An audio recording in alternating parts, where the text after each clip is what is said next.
let's take a second to hear about one of the podcasts that you should absolutely put on your listening list. Take a listen to the Audible original, The League.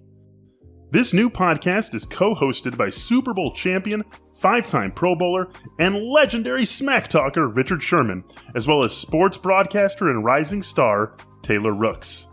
These two gifted commentators bring voice to The League, an 8-part docuseries about the most bizarre, inspirational, and unlikely stories connected to America's favorite sport, pro football. You won't want to miss these untold stories spanning from the 1940s through the present day. Each story goes beyond simply football and offers equal parts history, entertainment, and social commentary. Go beyond the game and dive deep into the vaults of professional football's incredibly storied and detailed history. Go to audible.com/theleague to listen now. Our next sponsor is a pretty great product. Let's talk about Athletic Greens. If you're looking to get better gut health, more energy, or a stronger immune system in a really easy, natural way, you've got to check out Athletic Greens. I'm sure you'll all agree most of us aren't huge fans of taking a bunch of pills or vitamins in the morning, but with Athletic Greens, you can get rid of all those extra vitamin bottles and finally make room in your cabinet. Athletic Greens is an all-in-one solution that actually tastes good, so you'll really enjoy getting your daily vitamins. I love the taste of it. It's nice, sweet, tropical, super easy. Just throw a scoop in a cup of water while I'm brewing my coffee in the morning, and it's a great start to the day. So what is this stuff? With one delicious scoop of Athletic Greens, you're absorbing 75 high-quality vitamins, minerals, whole food source superfoods, probiotics, and adaptogens to help start your day right. Right now, it's time to reclaim your health and arm your immune system with convenient daily nutrition, especially heading into the flu and cold season. It's just one scoop in a cup of water every day. That's it. No need for a million different pills and supplements to look out for your health. To make it easy, Athletic Greens is giving you a free 1-year supply of immune-supporting vitamin D and 5 free travel packs with your purchase. All you have to do is visit athleticgreens.com/maze. Again, that's athleticgreens.com/maze to take ownership over your health and pick up the ultimate daily nutritional insurance. This is the Athletic Football Show.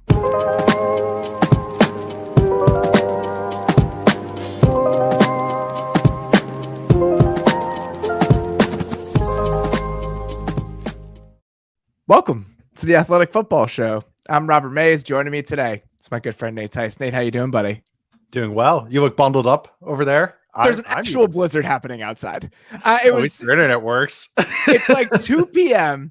And usually when we do the show, I try to look professional and I'll go do my hair and I'll put on something. It's like, all right, I'll be presentable. It's so cold out and the snow is just falling down. I'm like, you know what? I'm just going to go throw a winter hat on and just lean into this as hard as I can.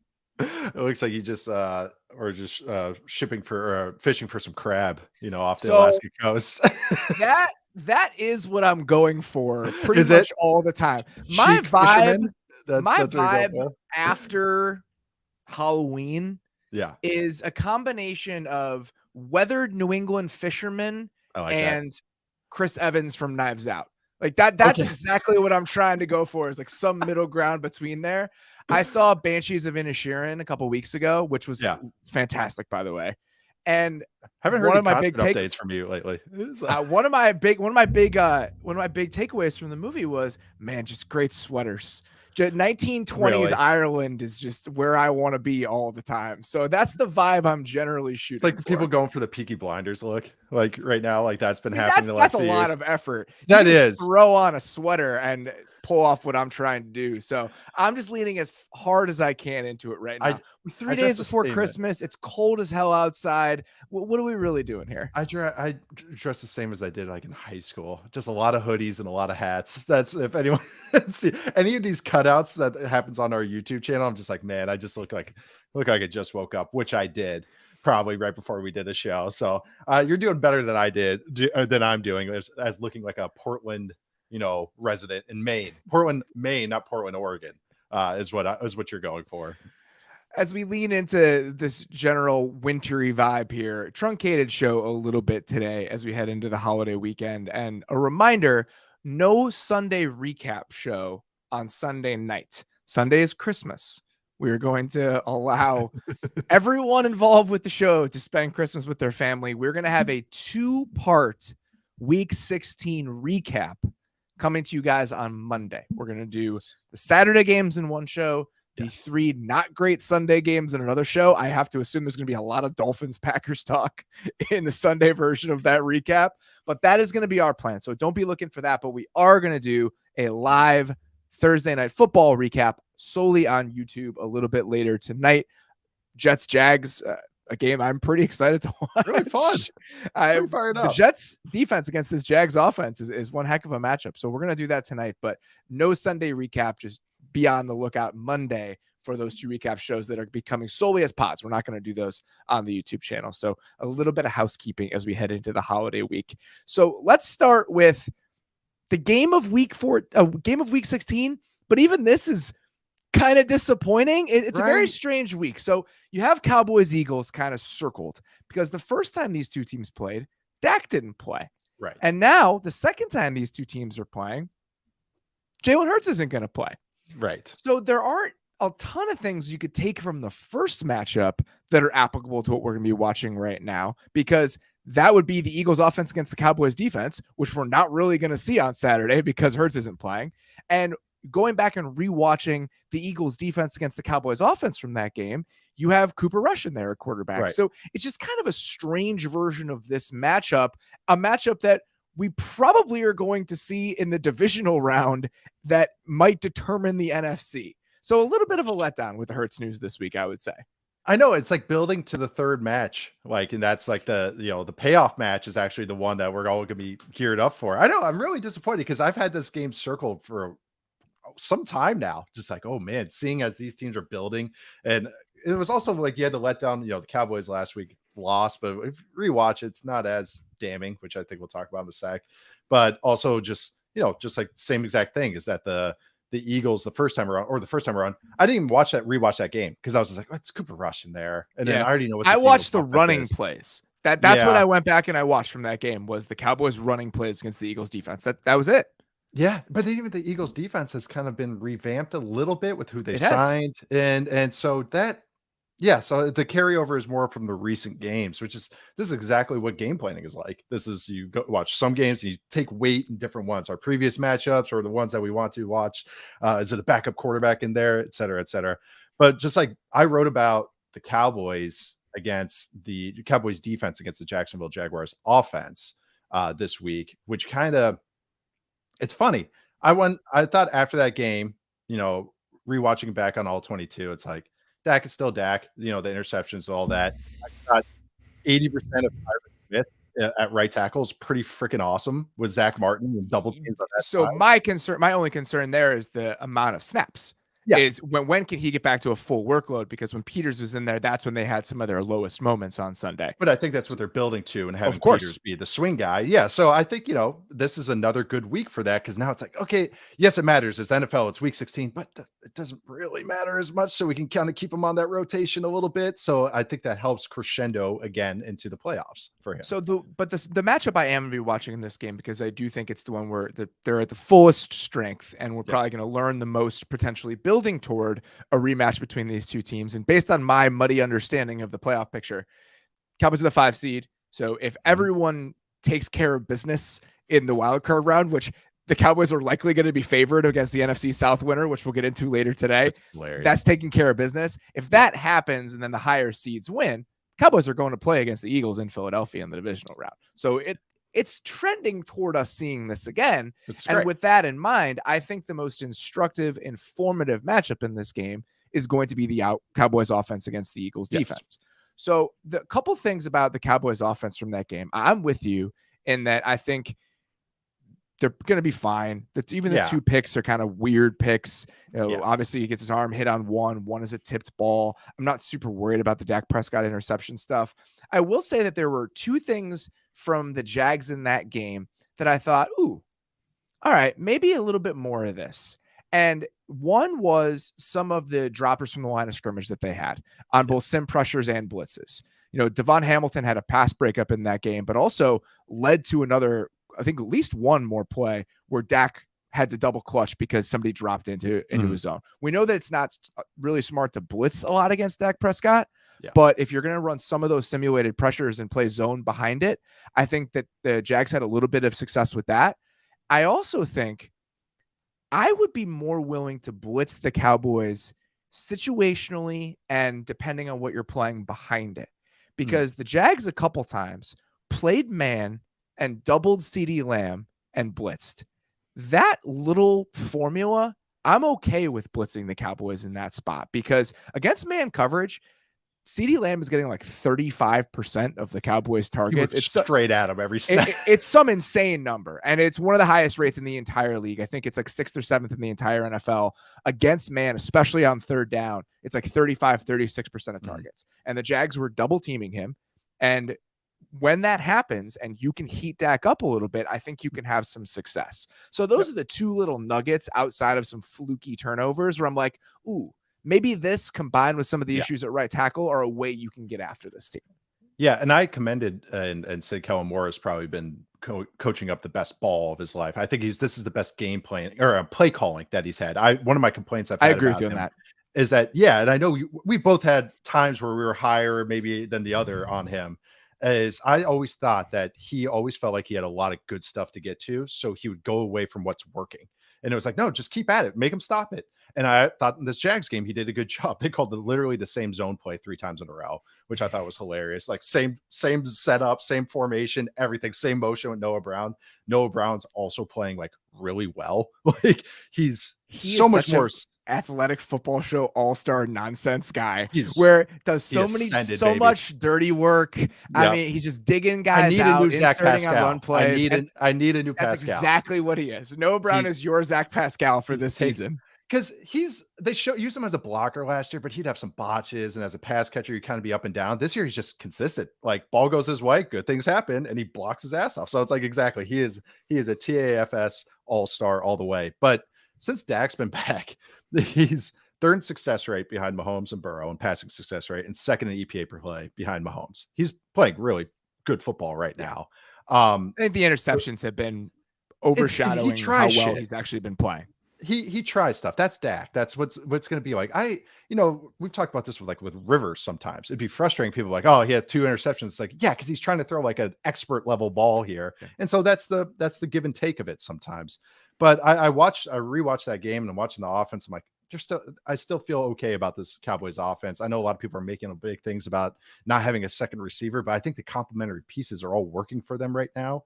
I would say Dalton Schultz had a rough day as a blocker in this past game against the Jags. They got after him a little bit. So some of the outside runs and stuff working that way was not working great. And I think that's why they started leaning into a lot of weak zone stuff. I talked about on the Sunday show, there were some fun change-ups that they showed on offense. But it's strength against strength. I think it's a balanced offense that can get to a lot of things, and they like to have a balanced attack against what I think is a balanced defense that kind of like, I don't know, they're kind of like a nice, fun mirror images of each other, I think. And that they have strength up front. They have kind of like smart, sound players. They do a lot of different things well, but maybe not something is not supernatural or like their super weapon. I want to talk about the actual matchup against the Eagles specifically heading into this game. Going back and watching again, just the run plays from that game. The Eagles kind of have a specific way they play against specific formations, right? Like if you're in heavy personnel, you're going to see those 5 down looks from them. Some of it was actual like base personnel. Some of it was those penny fronts, which is a 5 down front with one linebacker in the game. Yep. So you're playing nickel personnel, but you have 5 sub and base versions of each other. Yeah. So, but for the most part, especially in the first half of that game, when the score was in, 10, 14 points, when the Cowboys were in heavy personnel, the Eagles were matching with their 5 down base personnel. And in that game specifically, and we'll get into why this is a little less relevant in a second, 60% rush success rate for the Eagles when Jordan Davis was in the game, which is about 21 snaps and 10 runs, 43.8% success when he was out of the game, which was 16 runs, 43 snaps. Huge chasm there. That's huge. And so when the Eagles have been in their lighter personnel this season, they have struggled to defend the run at times. Now, there are a couple of layers to that because Jordan Davis is no longer the primary nose tackle for the Eagles. Yeah. Linval Joseph is getting a ton of snaps for them, but still a similar approach. When they're facing those sorts of heavy personnel packages, that's the look that you get. So can the Eagles, if the Cowboys are going to put 3 receivers on the field, insert Noah Brown as a blocker, all that stuff, and put them in lighter personnel, can they defend the run out of those looks? Because they have struggled to do that this season. Yeah, no, that's a great. That's what's cool about this Cowboys offense is that they can get to either personnel grouping. They love being in 12 and they love being in 11 and with a sprinkling of 13 with 3 tight ends. Jake Ferguson's been out, so that's kind of changed some of it. But which is so funny to a middle round rookie tight end actually matters to your offense, but he does because he's a good blocker and a solid receiver. But I think what's interesting about that's such a good stat too, because when usually when someone signals in, say like a penny, you know it's a specific personnel grouping that they're like, hey, they're going to be in this front. The Cowboys, what's the beauty of their run game is that they can get to anything. They can run counter, they can run zone, they can run pin pull, they can run trap, and they get to everything because they're just kind of a game plan heavy team. They like to adjust what they run. So I think that's where you might see a lot of counter. You might see a lot of pin pull. You might see a lot of pullers from this Cowboys offense, which is going to put a lot on the center, Biotish. It's going to put a lot on Zach Martin, which is a good thing. It's going to put a lot on also the tackles have to be able to move as well, which I think that's where Tyron Smith comes into play. You kind of get some nice, I think Terrence Steele is a mauler and Tyron Smith is Tyron Smith. So it's kind of like he can kind of do a little bit of everything, even 80% of him. So it's just a different thing you can get to. And I think Tyler Smith is also a great athlete who can get out on the move as well. So I think you're going to see some of those runs from the Cowboys offense. I know I'm focusing more on the Cowboys offense because what I've seen from this Eagles defense is they're going to tweak a little bit each week what they run, but they do it really well and well coached. And it's kind of, they make it a little bit hard on you but that's why the one weakness is this run attack that you can maybe get after them in a way that you wouldn't think and getting those heavy bodies on the field. It's funny that you say that. I want to see what their pass defense looks like against the Cowboys because the Eagles pass defense numbers for the season are very good. And even since their bye, so I believe their bye was in week 6. Since then, they're 7th in EPA per dropback. Here are the quarterbacks they've played, though. It's not great. Kenny Pickett, Davis Mills, Taylor Heineke, Matt Ryan, Aaron Rodgers, Ryan Tannehill, which really means playing against the Titans passing game, which is, there are no guys, and Daniel Jones. That's it. So the best team throwing the football that they've played against during that stretch is technically the Giants, if you look at it just by like passing DVOA. Numbers, but let's for our purposes here say it's Rodgers. They were not very good in that game. But the Packers threw the ball efficiently and pretty well and consistently throughout that game.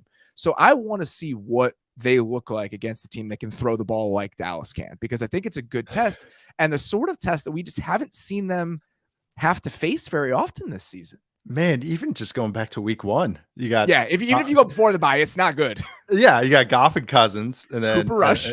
The Cooper Rush, Trevor in the rain, and Trevor was doing well until he became a fumble factory. By the way, it's raining tonight in New York, or in Meadowlands. So good. I picked the Jags. A little scary there. A little scared there. Pickett, you already not mentioned them, and then Cardinals, of course. But it's just So they haven't really been tested, and the ones they did, I mean, the Lions got after them a little bit in that second half. If I remember correctly, in week 1. I know that's all the way back in week 1. That feels like 3 seasons ago. It's a long time ago now. It's a long time ago. But that's the thing. We haven't really seen a true passing attack at all, really. I mean, just the Bears and Giants and Titans, I guess. But Bears and Giants run single wing offenses. And also, the Bears they were down to Dante Pettis and with Byron Pringle. And it was pretty rough. I went back and it was unfortunate trying to study the Eagles. You have to say you went back and watched that game. I watched this morning. Watching it this morning, I was trying to study the Eagles defense and I just couldn't do it because I was just looking at who was open and who wasn't. Watching a team play against the Bears when I'm trying to study the other team is just a worthless exercise. I shouldn't even do it. Eventually, I just gave up. By halftime, I was like, fuck this. I'm going to go back and watch the Packer game. So a couple of personnel things about the Eagles defense that I think are worth mentioning before we get out of here. Before we get to the next thing. We're not done with 20 minutes into the show. CJ Gardner-Johnson, whose name I can never say, is on injured reserve right now. Yep. He has a lacerated kidney, which, good Lord. Okay? That's how I lost my junior year of high school. I lacerated my kidney. Broke my rib and lacerated my kidney. It hurt so bad. Yeah. Not a fun one. Not a fun one. God. That's what happens when you play quarterback in high school at 180 pounds, like 6'3", 180. You're just skin and bones. It's really funny that I mean, our junior years, I weighed 60 pounds. I would have weighed 60 pounds more than you. We like flipped. Yeah. Really I played at 240 my junior year. That's hilarious. I'm a chill like 185 right now because I'm carrying some holiday weight. 230 right now. With CJ Gardner. You're a dad. You can weigh whatever you want. You don't have to take care of yourself for the next like 6 years. No. CJ Gardner-Johnson is on IR. Yep. Timing worked out okay with that. Avonte Maddox came off IR. He played a lot of safety last week. Yeah, so they actually have been able to piece this together with Gardner-Johnson going down because they played Maddox at safety and base personnel, and then he would go back to the slot when they would play nickel. So just something to keep an eye on there. Already mentioned Linval Joseph playing a lot of snaps for them and being pretty valuable for a guy that they signed in November. Yes. I think he played 20 snaps against the Bears. Jordan Davis only played 14, and Jordan Davis is actually playing some more 5 technique. Yes. And 3 technique and 3 tech. Yeah. Defensive tackle at defensive end. That's what you got. And he has earlier in the season. And so those are considerations to keep in mind for this game. And the last thing is the Eagles, since their bye, they're 7th in EPA per dropback overall. They are by far number 1 on third down because you can feel it. When this team gets on third down, they are hunting right now. And the guys they can put on the field, they don't blitz a lot. But those pass rush packages that they can put on the field with Sweat, Hargrave, obviously Hassan Reddick and what he's doing right now. That's the name I was searching for. When they can really get after it, they are a top 3 pressure rate team since the bye and a bottom 10 blitz rate team. So that's what I would be concerned about if you're Dallas, when you're worried about that right tackle spot right now, it not being solidified. And also Tyler Smith isn't the greatest in pass protection. If they can get after you on third down, that would be the thing I'd be most worried about this game. And that's interesting because that's what this Cowboys offense does. They jab you to death with being efficient, run and passing, just brutally efficient. That's what this offense is. Brutally, it's built off 5-6 yard gains, but then they bait you into blitzing them because then defenses go, screw this. Like, let's bring some heat on them, and then Dak checks into something and checks the protection and gashes you. That's what they do, and that's such a great point because this Eagles defense might not fall for it. Can I talk real quick before we end this section about the Cowboys defense, just real quick? Yeah, of course. Yeah. So even though this Eagles offense with Gardner Minshew, it's going to be interesting. I'll just say that he's going to be able to run it fine, but I'm very curious to watch this offense. It's just a different offense. That's why it's not that instructive because the Hurts running is so central to who the Eagles are. It's like, I don't, what can I learn from this? Exactly. But it's been so like diving into the stats, and this is what I wrote about. And when when Leighton Vander Esch went out, it was really rough for this Cowboys defense, especially stopping the run. And just want to drop the stat because I just thought it was so instructive to what I'm talking about here, is that the Cowboys have had 194 snaps this year on defense without LVE, without Vander Esch. Their rush success rate with him on the field is 2nd in the NFL. Without him, it's last, under 50%.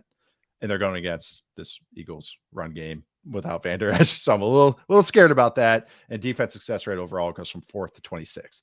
And that is Jaguars got after him a lot with a lot of the motions and side to side stuff. This Eagles offense isn't as motion heavy. They kind of do more slow motion, and when they do it, or short motions.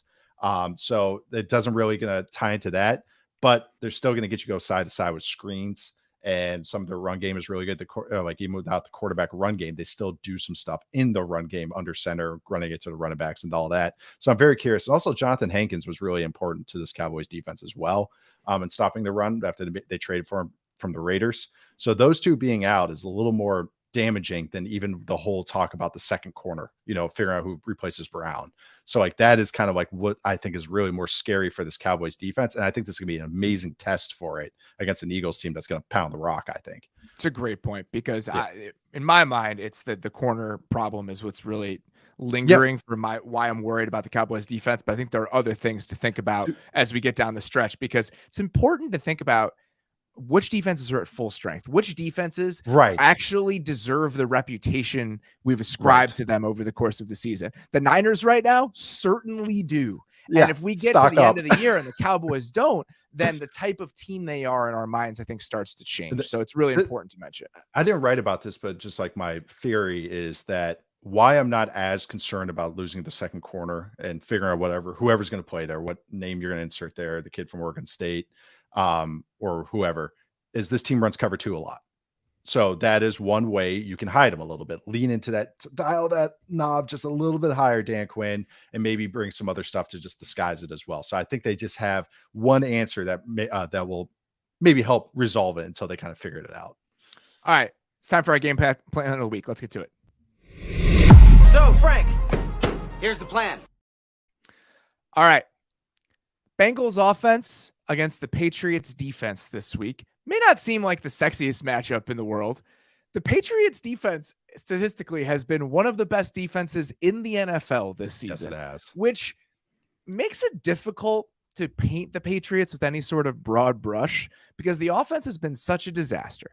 And the decision to build the offensive coaching staff the way that they have, all that stuff. Yep. It's like, oh man, is this over? Like, are they just done? Are they over it? Is Belichick just past it? Do we have to care about this team anymore? And then the defense is playing the way that it has for the most part all season. It's like, God damn it. Right. He's still like a wizard on that Fun side of young the ball. players too. And Like, it's like, yeah. The corners are out and there's shuffling guys in and out. Like Jelani Tavai has given them good snaps. Like that's just the type of shit that it is with them. And we're back. And so this matchup, even though I think the Patriots are probably on the outside looking in from the playoff race, there's been a lot of ugly football from them over the course of this season. I do think that this specific side of the ball is a really good matchup and a really good test for a Bengals team that we're both pretty excited about here as we're rolling down the stretch.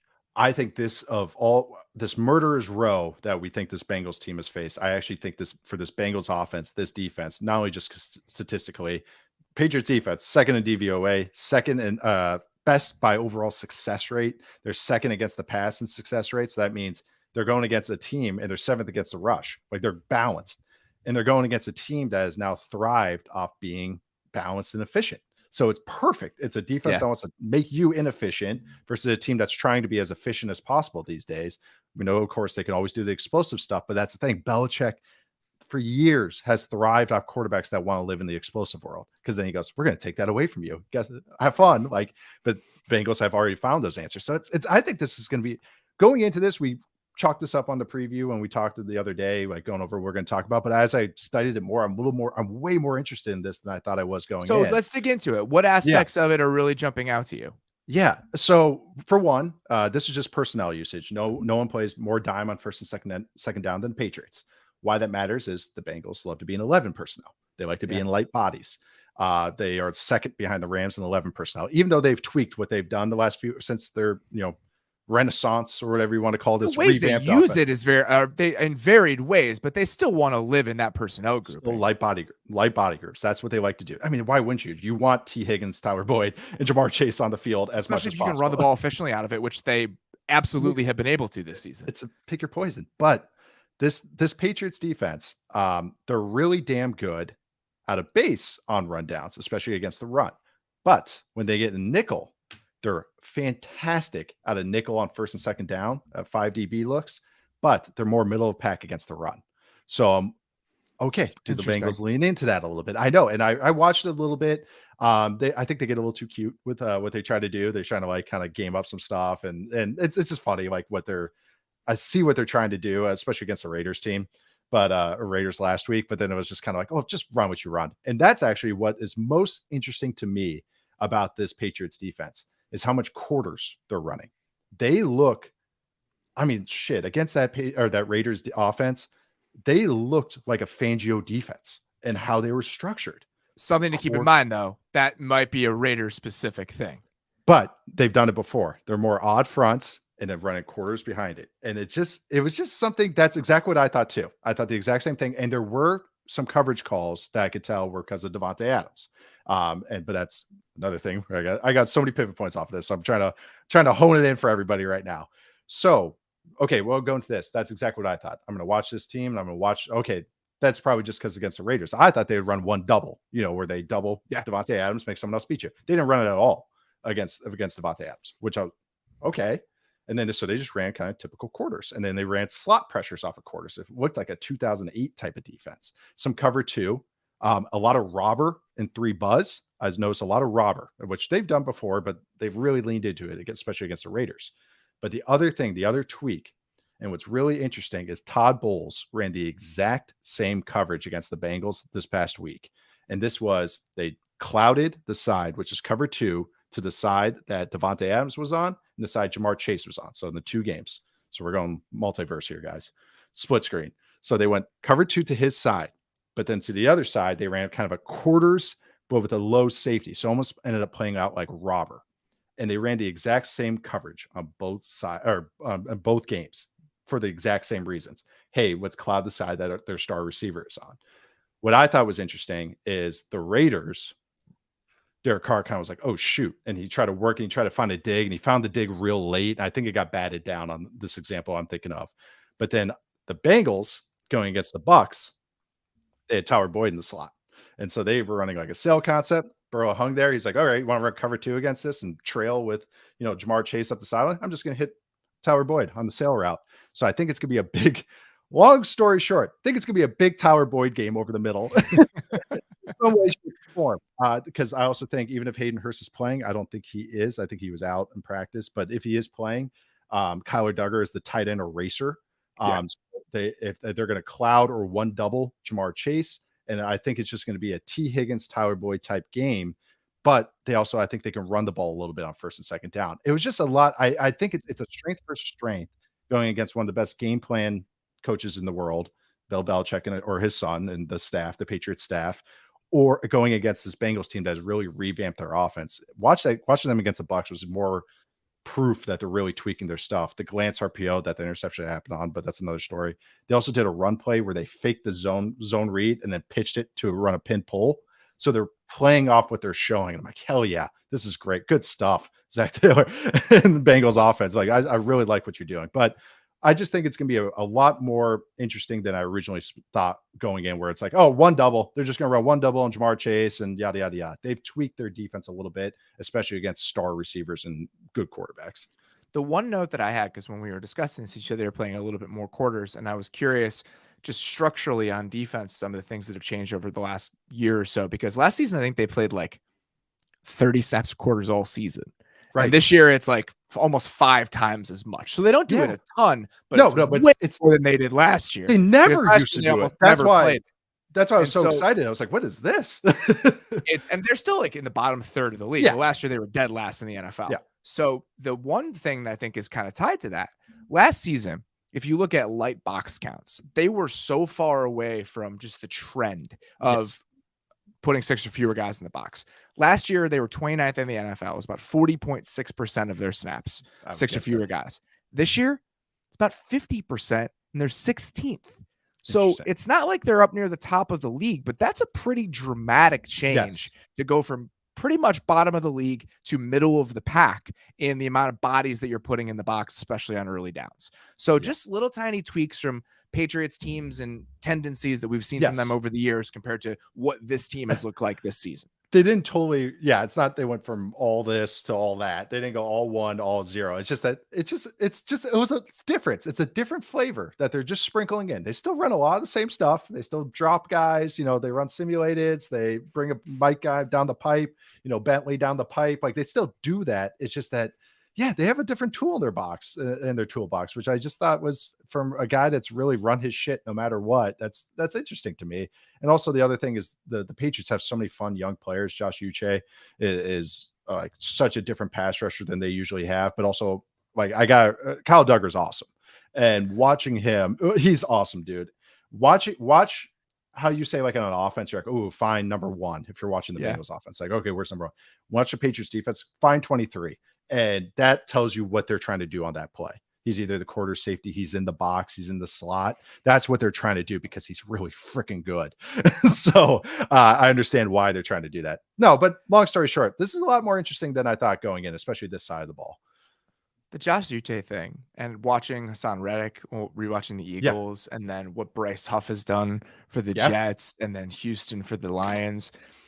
For so long, I was just in Baron Browning earlier this year for the Broncos. Great call. Yes. Earlier this, like for most of my time doing this, especially like when I was younger, I just love the bendy guys. Like, just give me like that slightly undersized, bendy, flexible, explosive pass rusher.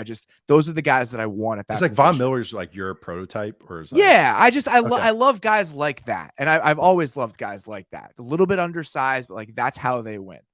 And then for a little while, the last 3 or 4 years, I started really questioning whether I had a blind spot for pocket pusher types, like Trey Hendrickson being the perfect example, where it's like, oh man, like guys like that can affect the game. And maybe I've kind of fallen too in love with these bendy guys, and Right.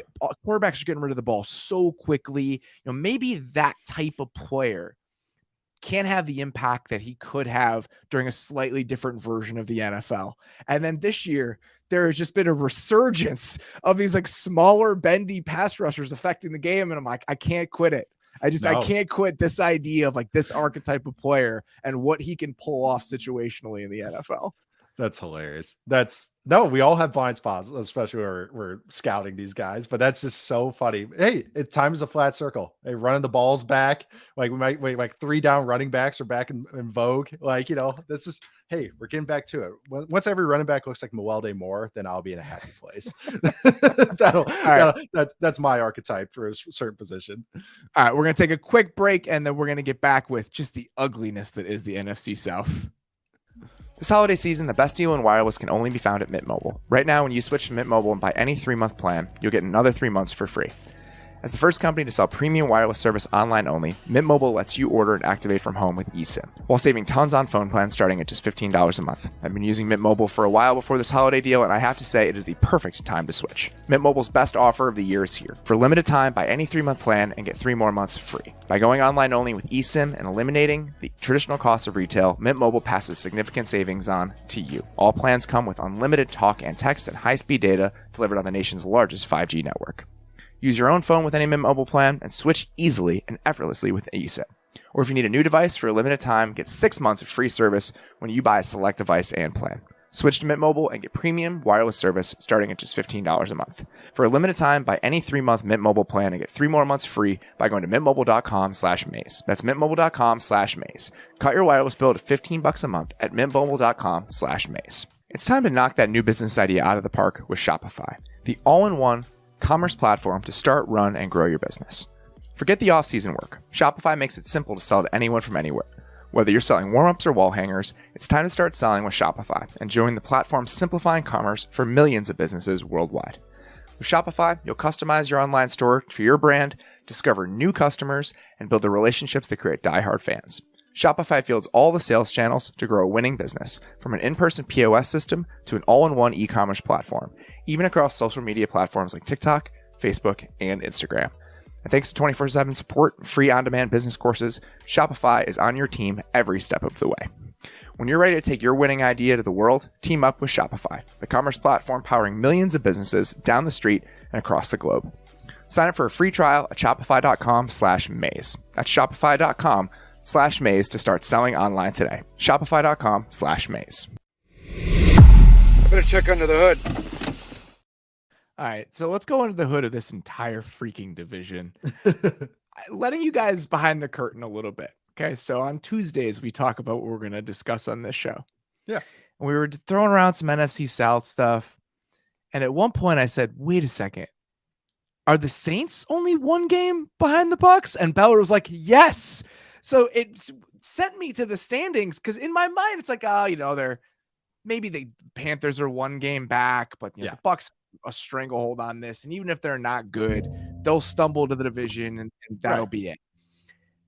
That's probably the case when you look at the actual division odds, which we could talk about in a second. But every single team in this division is 1 game back of the Bucs for the division lead. And we just haven't really talked about how much of a disaster this is. We talked about why the Bucs might be able to turn it around, the fact that they're going to win a bad division, but this entire thing is just an absolute mess. Somebody has to win this thing. And I just don't know what to make of it right now. It just feels like one of those all-time disgusting divisions where the winner gets in and the playoff game that we have to watch is so incredibly ugly, but maybe that's too simple in this case. Maybe there's actually more to it than I'm giving it credit for. But right now, just looking at what the standings are, it's just unbelievably disgusting. It is, especially from where week 1 was. Remember the Bucs, especially after Dak got hurt, just dismantled the Cowboys, and how far we've come from there. And I know the story for me, for when I focus on the NFC South is lol, Matt Rule. Then look at the cool stuff the Falcons offense is kind of doing with these, Island of Misfit Toys. And then it's like, oh, the Saints could be okay, depending on how they put things together, which is kind of fallen. That's kind of that's it for me. That's a summary if you want to look back for me for the last 4 months about the NFC South. But yeah, I'm right there with you. I kind of for a few weeks was feeling pretty good about the Falcons. I was like, hey, they're really putting stuff together. And then it's just no. And then the same with the Saints team. I start feeling good about certain aspects. The guys get hurt. Chris Olave is hurt this weekend. Like, okay, shit. Okay, now he's okay. There's some guy that I'm really excited about with there. The offensive lines guys are coming and going. Defense good against the run. Pass game depends who they're playing against and what they could sort out. So I don't know. There's just hasn't been anything to really grab me or kind of make me feel good about playing a flag on, other than maybe the Falcons offense being interesting. The Bucs, every time they played the Panthers after the head coach got fired, and it was like, okay, this is the week. This is the week that they were up 17-0 on the Bengals. And it was like, okay, here they go. They realize they're waking up. It's December. They're gonna and then they just fall apart in that game. It's just one of those like kind of whatever divisions in this year. And I feel like it's happened in the NFC South a few times in the past too. So I wanted to go over what we think the line will be for whatever NFC South team actually wins the division playing against the Cowboys in the wild card round. Will be because they will be hosting the Cowboys in the wild card round, because I think it's an interesting way to try to determine which of these teams actually would be the most dangerous if they were to get in. Yeah. So we're going to guess what these are. Bella, are you going to give us the answers here? I'm going to give you the answers. Let's do it. All right. So Nate, why don't you start us off? Okay. What do you think the Cowboys at Bucs line would be? Now this is like, I feel like Bill Simmons, which is unfortunate, but what do you think the Cowboys at Bucs line would be? We're guessing the lines here if this game were to happen. Okay. So Cowboys at Bucs, I would go Cowboys -2. How'd I do? Are you guessing 2, Robert? Yeah. I'm going 3.5. Okay, so let me just say, all these lines all come courtesy of our gambling and line expert, Austin Mock. I asked him to run all of his numbers, and he gave a Cowboys -3.5 line against the Buccaneers. Yes! Oh my God, this is so fun. We should do this all the time. No. All right. So, all right, that makes sense to me, because I think the Cowboys are significantly better than the Bucs. So I'm into this. All right, what do you think the Cowboys, or excuse me, what do you think the Cowboys at Panthers line would be if the Panthers were to win the division? Okay, I'll go Cowboys. Well, that's Cowboys -8.5. I'm gonna say Cowboys -6.5. Ooh, getting a touchdown. Man, Robert on fire. 6.5 is the number that Austin puts on Cowboys at Panthers. Sandbagger. I did not share these. There's no way for me to know these. These don't exist. So, okay, that's pretty good. All right. So, again, 3-point gap. I think that one makes sense. All right. Overcorrected there. Cowboys at Falcons, if the Falcons were to win the division. What do you think? Austin's number assumes that Desmond Ridder is still the starter and not Marcus Mariota. Okay. All right. Okay. Well, the Panthers might. Okay, I'll go. Shit. Now I'm like rattled. -5. Real point. What did I say for the Panthers? 6.5 was the Panthers.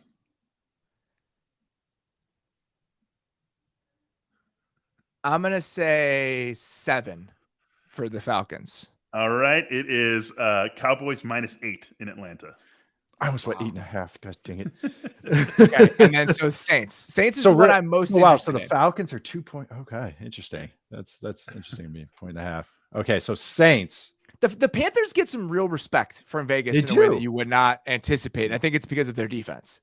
Yeah, 2.5 point dogs only against the Lions this week. Yeah, that's what I'm working off of. All right, I did a whole stat thing. I looked at since they fired Rule, how good their defense got. They're 22nd, and it's like, come on, just give me something, some angle Saints. Here. Saints. God, I'm gonna go -5. I'm gonna stick with that one. I'll say -6. It would be -4 for the Cowboys against the Saints. Oh, because there's 3.5 the Bucs. Okay, that actually makes more sense. Wow. Okay. There you go. All right. So if we're going off of that, because Price is Right rules, I don't think I nailed any either. If we're going off of that, Okay, which Thank you, and this is Ballard. beyond the current See you divisional guys. odds. That Thank you. means that the Bucks would give Dallas the best game still. Yeah. Then it would be the Saints, then the Panthers, then the Falcons. As Yeah. things currently stand, that does make sense to me. And so that brings me all the way back around. But before we move on, it was unfortunate that I sounded like Bill Simmons because I didn't want to steal the guess the lines bit. I want to make that clear and not have someone be like, oh man, Robert was like really said something about Bill. It's like, Good I job didn't by want to you, buddy. steal Bill's bit. Okay. Because I feel bad about doing that because it's their thing. That was fun. Okay. It was fun. I see what they do. That was fun. So the reason I wanted to do that is I wanted to kind of have some example or some evidence that the Bucks are still the team that would be most dangerous if they were to win this division, even if we have all this consternation about what they've been. And you go back and watch that Bengals game, they're moving the ball in the first half. Yes. Like they can still get rolling maybe a little bit much. They can still put some stuff together on offense. You can still kick the ball a couple feet forward. What's most frustrating is that, and Tony Romo is banging this drum during the game, when this team is willing to kind of lean into a version of their offense where they're pressing some easy buttons and they're using some play action and they're putting some guys in motion. The first half of that game against the Bengals, Tom Brady used play action on 45.8% of his dropbacks, which was the highest first down play action rate in the league in week 15. Okay. Tom Brady finished the first half against the Bengals, 17 of 23 for 194 yards. Pretty good. Pretty good. In the second half, used play action on 13.8% of his dropbacks. On the season, it's 16.5. No full-time starter in the NFL has used play action less often than Tom Brady. I don't get it, man. All their rates have dropped. I just don't understand it. And that's why it's hard to totally dismiss this team because, all right, one tweak here, one tweak there, and then what can they look like? You know, they get Tristan Wirfs back. They crank up the play action knob a little bit more. We saw some of those creeper pressures that they can throw out. Like Carlton Davis is capable of playing really well. Their secondary is finally getting back healthy. There just seems like a version of this team still that if they get in, and it seems like they probably will, as bad as it's looked, they still probably will. There's a version of them that I think can at least give the Cowboys a game if that were to be the matchup when we got to the postseason.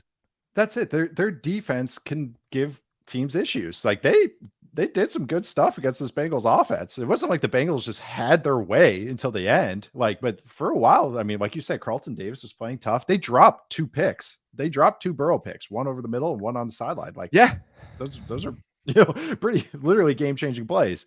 And on top of it, I think, like you said, I'm glad you brought the simulate pressure looks because they brought some cool ones that even got Burrow, and Burrow's pretty on top of that stuff. They didn't cap the corner or the nickel. So just real quick 101, how you can tell a slot pressure is coming. And this is what's hilarious. The Patriots still show this. They don't even disguise it. They still show it on their defense is if the safety is capping the slot guy, like he's going to go 1-for-1 cover him. This works in Madden too, by the way. Then that means usually pressure's coming. And what was really cool is the Bucks didn't show that, and they still brought the slot pressure. So it was fun, and they got Burrow into the dropper. But they can still do this stuff. But I'm glad the offense stuff, and I'm glad Tony Romo read his stat packet this week because it was, this Bucks offense this whole year, they're under center less. They fewer times they run play action, which I know you just talked about. They're not using empty. Their usage in empties dropped, I think, as a few weeks ago, to like over 10%. They've gone from like 16% to 6%. And at first, it's like, okay, why is that a big deal? That was like one of their super weapons was get Tom Brady into empty and rip off an 8 to 12 yard gain out of this, especially on second and long. They just do it less. And the empty one, it never made sense to me because he gets rid of the ball quickly. It's not that offensive line is going to get sawed off here. And, Tom Brady, he's 45 or 45, 46. But that's not going to be it doesn't matter. Mid 40s. That's not going to be a good thing. But it's still one of those things where it's like, why not? Like, why aren't you leaning into this? This is part of your offense. This is part of your DNA. It's not like some new thing that you've never done before. That's what's been really frustrating with this offense. And I think the defense and Todd Bowles' defenses are always like this. Sometimes some matchups are bad for them. Some game players could just shred them. Like it is what it is. Everybody has their bogey teams. Bowles kind of has that. Depends on the matchup. But on the flip side, he can get after some offenses because they don't have pass protection rules. They don't like Aaron Rodgers has said that's one of the harder defenses he goes against because he knows how to manipulate that kind of stuff. So That's the thing about this Bucs team. They've been frustrating. They've been underwhelming, but that's why I'm not like fully out. Like, not that I can say make a Super Bowl run, but they could, cause some issues because they can get hot. They still have Tom Brady. They still have this defense. They still have enough players and enough weapons. So you just never know with the team. It's just that I just wish one time they would put it together when I bet on them sometimes. Screaming into the void. It's like, no, the Bucs they could still like give somebody a problem in the playoffs. I feel like I'm just like pointing at the mirror, just like yelling it at myself. That's exactly what it is. It's been since like week 3. All right. One more under the hood before we get out of here. I keep saying that. One more under the hood before we get to our next segment. I clearly want to end this podcasting game. Okay. As I'm rambling about quarters defenses with the Patriots. We did not talk about this last Thursday because we had some technical issues, did not get to do a recap pod. Let's talk about what the 49ers have looked like with Brock Purdy, how they've done it, what the success has been, and what the outlook is right now. So going back and rewatching that game against Seattle, what were your impressions of round 2 of the Purdy experience with San Francisco? It's the same damn offense. He's just in it. He does go into chaos mode. I'm calling him General Disarray to Josh Allen's Professor Chaos. Like he's earned that title. I mean, this guy is just chaotic. It's a point and shoot. He's gonna make those throws over the middle. He can do enough. They do the screens. The run game. Shanahan's kind of going like, yeah. Let's lean back into this run game. Let's get to that. I also want to talk about how real quick this is where the smart coaches like Kyle Shanahan, that knowing their personnel, okay, Deebo Samuel's not playing, but Juwan Jennings is going to have to play a lot of snaps when we're in our 21 personnel that we'd like to base out of.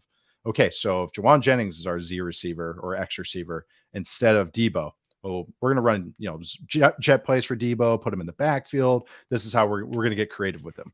What's Juwan Jennings really good at? He's a hell of a blocker. Yeah, so big body. Let's have him tight alignment. Let's have him pin some DNs. And you don't have Deebo Samuel usually ever do that. So that he just understands how to get to different flavors. Talk about Bill Belichick into different tools in his toolbox. Kyle Shanahan's the same way on offense. Thought that was pretty damn good. Good job, Kyle. Like me complimenting him matters, anything like that. But it's also on the other side with Purdy, he'll get it done. He can get the job done with the clean looks. He knows where to go. I don't really see panicked eyes. It's just that sometimes when he gets to his first read, as a play comes unraveled, you're going to get into chaos mode a little bit, but that's the good and bad of him. He can kind of bring some variance there, but I do think he always has calm eyes to his first read. He knows where to go with the ball to the first read. After that, it's more of like an up and down kind of thing. But why I'm saying that is usually the first read's pretty good in the Shanahan offense. So even having Purdy be the trigger man is not bad. They've been really efficient. They've moved the ball well since he's been in there. Yeah. I think Steven Ruiz wrote this week. I thought it was a very good point. We've seen how good it can be. We haven't seen the lulls and what it looks like when it starts to dip a little bit. And that's how I feel about it. We're one Quandre Diggs not dropped interception at midfield from that becoming a much more interesting game. And he didn't spray many other throws outside of that. He missed that Uke on a third down, but that was definitely one of those moments. And if we have a few more of those, it starts to change pretty quickly. But it's impossible to overstate how fantastic the machine the Niners have built looks like right now. I mean, it is really, I don't think it's a product of, but it is accentuated so much by McCaffrey being in there. Okay. Yes. I looked up the numbers. They're averaging 0.29 EPA per dropback with McCaffrey on the field since he got there. That would be second in the NFL over the course of a season to what the Chiefs have been this year. By the way, the Chiefs numbers are just all ridiculous. Okay. The Niners without McCaffrey on the field are 20th in EPA per dropback this season. Even if you take out the monsoon game in week 1, it's 16th. The other number that I absolutely loved, and there was a play in that Seahawks game where they got 5 out in the pattern and just like a beautiful triangle read where it doesn't have it, comes off to McCaffrey with a little sidearm throw and creates a chunk gain. And just watching a play like that and how often when they get 5 out, the stress it puts on a defense when McCaffrey is one of those 5. Against zone defenses, because that's where you're stretching zones with those 5 out in the pattern, and McCaffrey on the field, they're averaging 0.4 EPA per dropback, which is, like we said, the Chiefs are the best team in the league at 0.3. So 25% better than the Chiefs have been all season against zone defenses when McCaffrey's out in the route. It's pretty good. And that it feels like that. Yeah. Like what he has done, the gravity that he creates, not just beyond his ability as a pass catcher, but what getting him out in these routes does to the overall strain that you're putting on defenses, you can just feel it all the time. So I have a ton of faith in what they have there and the machine that they've built, but I still am concerned about what happens when that Diggs play, we get 2 of those in a game. And it's funny because that's kind of the concerns that we had about Jimmy Garoppolo when he wasn't playing very well last year. I'm not saying anything new. Yeah. It's the difference is Jimmy G will progress a little bit better and Purdy can extend to play a little bit better. That's it. But that's what this offense is. But this is the best weapons I've seen in an offense like this. And the CMC stats are so great because usually when you have a backup quarterback or a third stringer or whoever, a young quarterback, they check it down to a little bit more than you would want. Well, if those checkdowns are going to CMC, like, okay, that's, or George Kittle, to the tight ends as well. It's not a bad thing. So rarely checkdowns. No, they're almost one. They aren't checkdowns because they're getting 5 guys out in almost every single route. And that was, and they're running actual routes. Like they're not just sitting over the ball. And so that was a part of their passing game even before McCaffrey got there. They were doing a lot more 5-man protections this season comparatively than they had over the last few years. But now the 5th guy out is Christian McCaffrey. Yes. So it's just changing the dynamic of what they can do. And I thought this week specifically, the line for the Washington game is 7.5. And I was like, man, that seems like a lot. Washington's defense has been pretty good this year. Like that seems like a lot. And I still, as we're picking games, couldn't pick Washington because I just feel like the passing game is rolling and the offense is rolling so much that I wouldn't want to pick against them right now. Like they have the best, I believe they have the best DVOA in the league since McCaffrey got there on offense. And it feels like that right now. Absolutely. It's just explosive. And also just like when they run their zone runs and or whatever they get to, but mostly zone runs, you see where good running backs bring value as well. We're just talking about as a receiver, but just even in the run game, because it might not be blocked perfectly, but he hits the proper hole. Just like making a proper read as a quarterback, CMC and other talented running backs, that's what they do. They know how to set up a block. They know when to plant their foot and get north. They know when to stretch runs. So say it's maximized, the blocking's maximized for 3 yards, they'll get 5 out of it. And at first you're like, oh, it's only 2 yards. When you do that a dozen times a game, that shit adds up. It adds up. And then one of those might pop for 20. Like we saw one against the Seahawks. He cut it back. I would say 70% of running backs would have kept stretching that run. It was early in the game. It went right down the pipe. It was a zone run. He plants his foot. Exploded through the hole. It was a big hole, but that he puts his foot in the ground and goes. But you feel the juice on that play. How the read of that, the linebacker wasn't totally getting over. So most running backs would be like, hey, I'm going to keep stretching, and then get north. And he was like, oh, screw this. This guy's just behind Trent or just in front of Trent Williams. Boom. And gets north. That's the difference of these talented guys. And you got to think, I know they've spent so much on draft capital on running backs and all that. And that's a whole nother discussion, but like, think how many talented running backs have been in this true system with other weapons around it. And it's like, it's cool to see it. It's cool to see good players in this type of offense because as opposed to playing on hard mode, it's like, sometimes it's nice to see a good offense with easy mode players. So easy buttons getting pushed for easy button players at the same time. I'm excited to see what they look like against Washington because Washington's defense can play, and I do think this is a really good test. But I expected to turn on that Seattle game because the interception was in my mind. The throw he sprayed to Ayuk was in my mind. I expected to go back and watch that and be like, yeah, you know what? Like he didn't play that well, and they really lifting him. It's been fine. Like they look fine, and I think this will be a very very good barometer. The touchdown to Kittle they've run with Jimmy G 20 times this year. I love that play. The little 4 strong with the sweet thing. Yeah, but Purdy went in, and after the injury, they ran it twice with him, and he progressed on it. And then now they run it again with a touchdown on it. It's the same offense. It's literally the same offense. They haven't changed shit with Purdy in there, and I think that's awesome. I really do. But it speaks to the machine that's Kyle Shanahan and these skill players. All right, we're going to take one more quick break and then talk about one more game before we get to our picks of the week. With Masterclass, you can learn from the world's best artists, icons, and leaders anytime, anywhere, and at your own pace. You can learn how to barbecue from Aaron Franklin, improve your knife skills with Gordon Ramsay, or learn filmmaking from James Cameron. With over 180 classes from a range of world-class instructors, the thing you've always wanted to do is closer than you think. I've really enjoyed the cooking classes that I've taken with Masterclass, the ones with Thomas Keller and Gordon Ramsay, just establishing baseline cooking skills that honestly make cooking more enjoyable, more rewarding, more nourishing to me, and makes me excited to do it. I highly recommend you check it out. This holiday, give the perfect gift of an annual Masterclass membership and get one free. Go to masterclass.com/firstdown today. That's masterclass.com/firstdown. Terms apply. Omaha Steaks brings the quality, convenience, and everything you need to deliver an unforgettable holiday experience. We recently had some Omaha Steaks shipped to our house. It's been fantastic. We've made some weeknight dinners with it. I've had the filet mignon wrapped in bacon we made for dinner the other night, which was unbelievable. The chicken breasts that they sent us, defrosted them overnight, marinated them in some Italian dressing, threw them on the grill, threw them in salads all week. They were so juicy. It's the best chicken I've eaten in a really long time. The steak experts at Omaha Steaks have put together an assortment of various packages to make shopping for the ones you love nice and easy. Go to omahasteaks.com and use code MAYS at checkout to get an additional $30 off your order.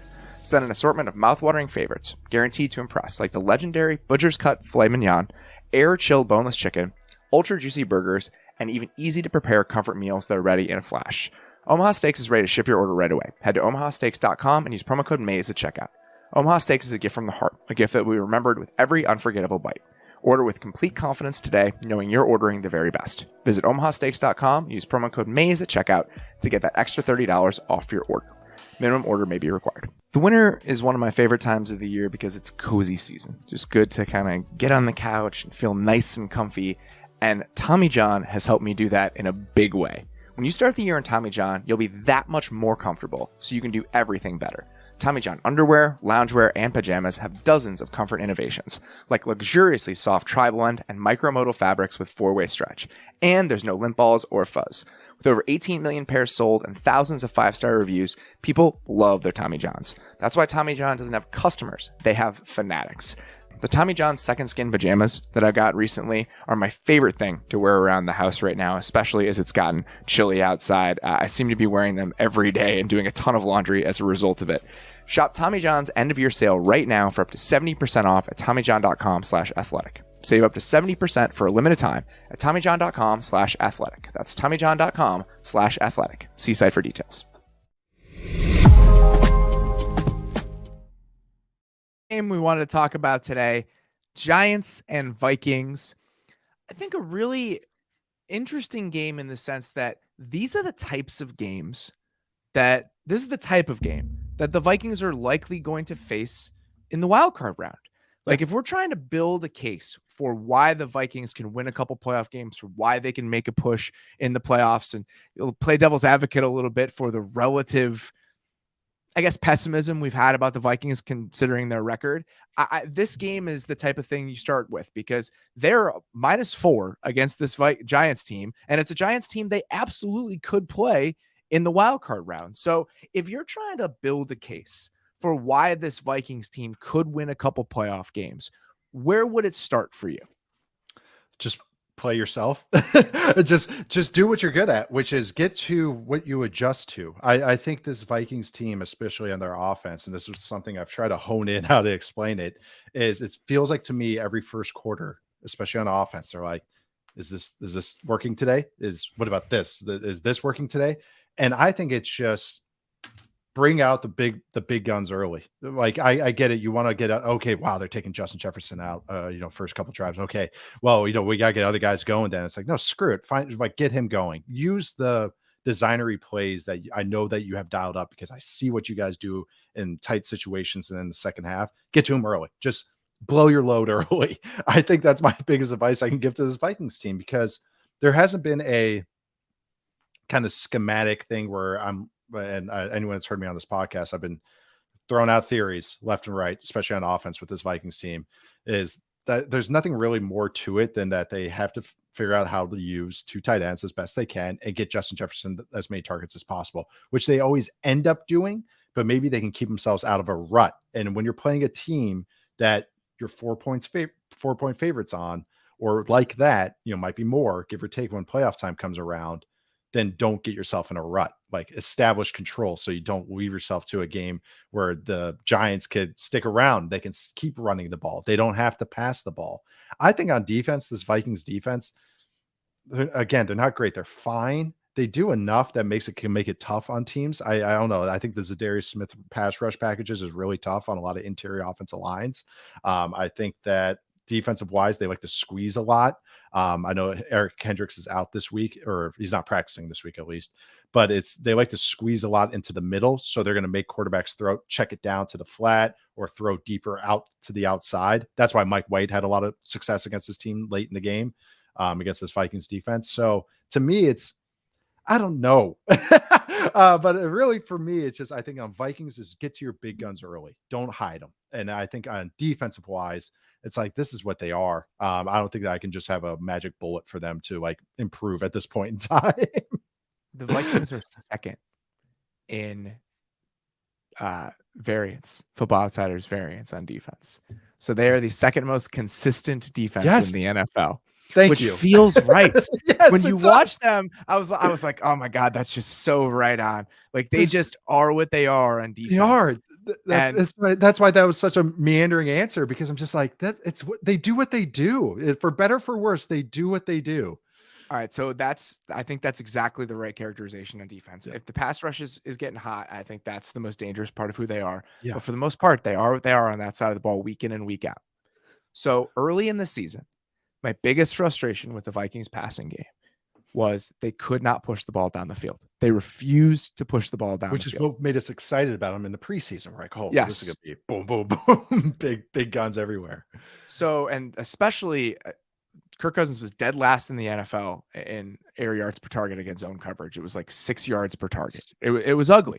I mean, they were fine, but it was just a very condensed passing offense. Yep. So that has changed a ton since their bye week, since they made the Hawkinson trade, and since their bye week, which is starting in week 8.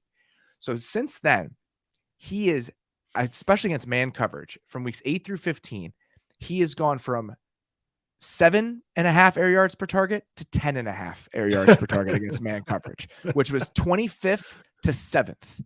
So when they get matchups, because they face a lot of man coverage, or did, especially early on this season. So when they are facing man, he is just letting it rip. So they are starting to push the ball down the field, which is more encouraging for their passing game. When they throw the football, they are dangerous and they are effective. Since that week 8 bye, Cousins is 8th in EPA per dropback. Yeah. And so when you're watching it and they have those stretches where they really start to get rolling, whether it's parts of the Patriots game, which talk about how good the Patriots defense has been this season. They move the ball well against New England, or what they can do for stretches like they did against the Colts. It's like, oh man, like there are times where it just feels like this offense has a lot of juice throwing the ball. And that has been the case when they've thrown the ball since their bye. The problem is, and this got me, what you're about to say, Kirk Cousins has taken 29 sacks since their bye. 29. That is the most in the NFL over that stretch. So he's 14th in EPA per dropback and 8th in EPA per attempt. The gap is pretty much solely explained by all of those sacks that he's taken.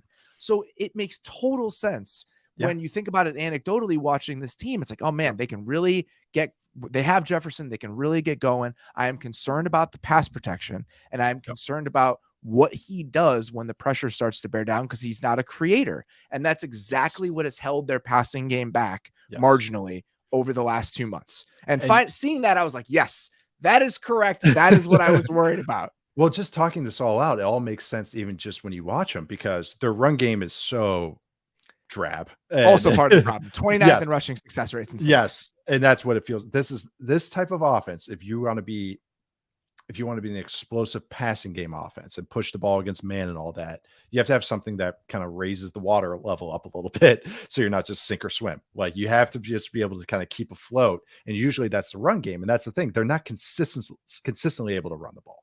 success rate is big difference with maybe explosive play. I think they're low in explosive play rate. They're too. 24th in EPA, and that gap between 29th and 24th is explained by explosive plays. So they have more explosive plays than they have consistent rushing success. And that matters if you're going to take shots in the pass game too. Okay, well then you get a lot 3 and outs, because then it's just, okay, we're not getting those easy buttons, those quick, easy yards, I should say, as an offense. So yeah, just laying out those numbers. The man coverage stuff makes sense, because like even against the Patriots, Kirk Cousins just said, screw it, I'm throwing in Justin Jefferson against 1 double, which I thought was hilarious. But that makes it easy for him. When you have a bad offensive line, when I know it's man coverage as a quarterback, I have a man answer, and I know I can lay, if it's an over route, I could throw the ball to the numbers here. If it's a go ball, I can throw it deep. If it's a slot fade, when it's zone and we're getting heated up, or the pass rush is winning against my porous offensive line, oh shoot, if my first read's not open, I have to progress to a backside dig. I have to check it down. I have to find my third read.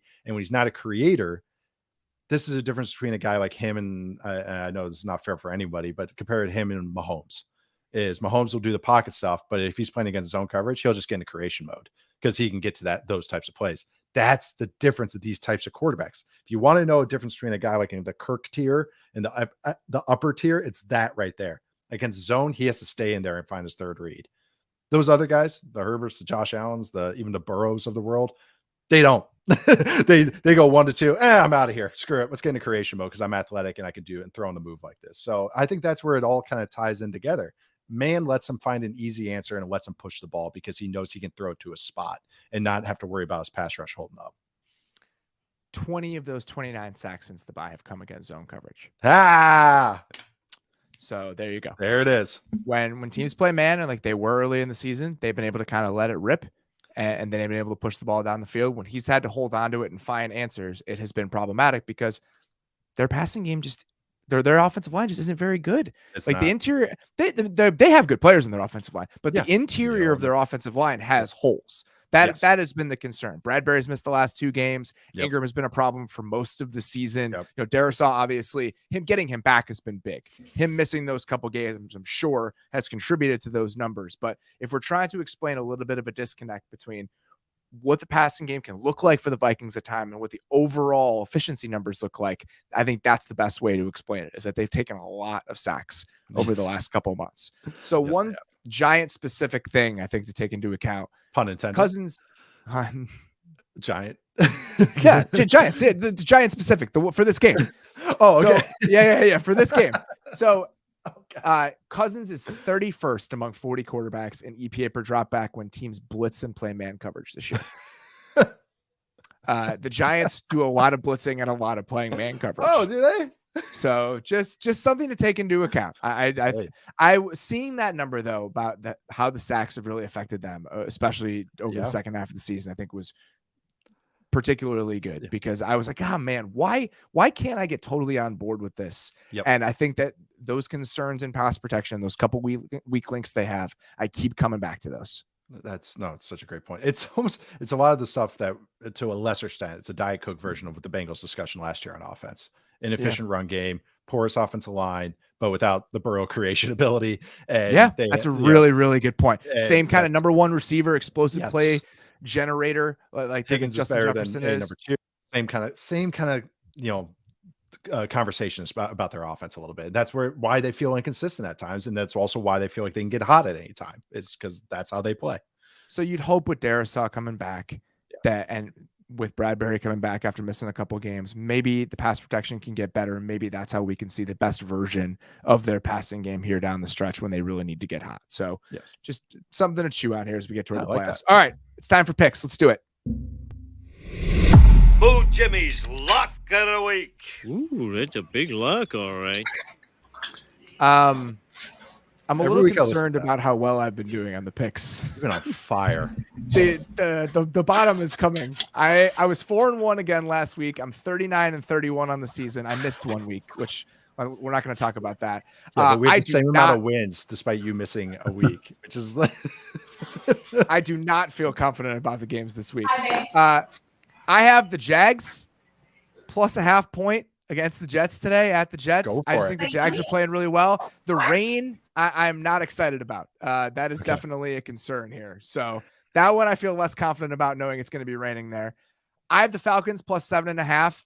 Tyler Huntley's playing again. That's a lot of points for this Ravens team to be given anybody the way that they've been playing. A lot of points. A lot of points. I've got the Lions minus 2.5. I'm going to keep picking the Lions like that. That's just it's one of my strategies right now. I'm just going to keep picking the Lions. Seahawks plus 9.5 against the Chiefs. I just think that's a lot. I know that the Seahawks have not been great recently, but I think that's a ton of points for a decent Seahawks team to be getting. And I'm going Chargers minus 3.5 against the Colts. I think the Colts are really bad. Nick Foles is starting at quarterback for the Colts. I know. The Chargers Colts, man. The like scales of disappointment bowl. All right. So I went 3-2 last week. I studied the ship a little bit. 39-36. God, I really jinxed myself as soon as I talked shit about being 60%. Just all coming unraveled. I have a couple of similar ones. I'm also going Lions minus 2.5. I same thing. Like we talked about earlier. We discussed the Panthers defense. So, they can hang in there. They got a lot of talented players. I'm sure coaches, D'Amico Ryans, coaches that are looking for head coaching jobs might look at that defensive unit and go, hey, this is pretty fun. I'm going Raiders plus 2.5 at the Steelers.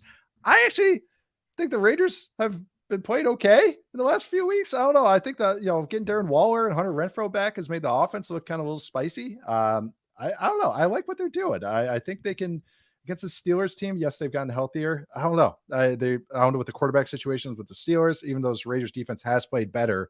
It's kind of funny. My first 2/3 of the season thoughts I've had to get kind of thrown out about this Raiders defense. So yeah, I'm going to go with them plus 2.5. Next one, Bills minus 8.5 at the Bears. I kind of fallen into, I think the Bills are slightly underrated, even though they're like one in a lot of metrics and everything against this Bears team that played their hearts out against the Eagles. But maybe, that was a lot. And now they're going to have to maybe throw the ball against this I'm just Bills going to be worried defense. about that. They're playing that game on Hoth. Oh man. I know. Cause is it snowing all weekend there? Is that the snow is supposed to die down, but it's going to be 0 degrees on Saturday. Love it. Okay. So, might be a lot of quarterback runs that game. Next one, going Browns minus 2.5 hosting the Saints. Yeah, I think the Browns defense has improved. Not that the Saints offense without Chris Olave will really scare you.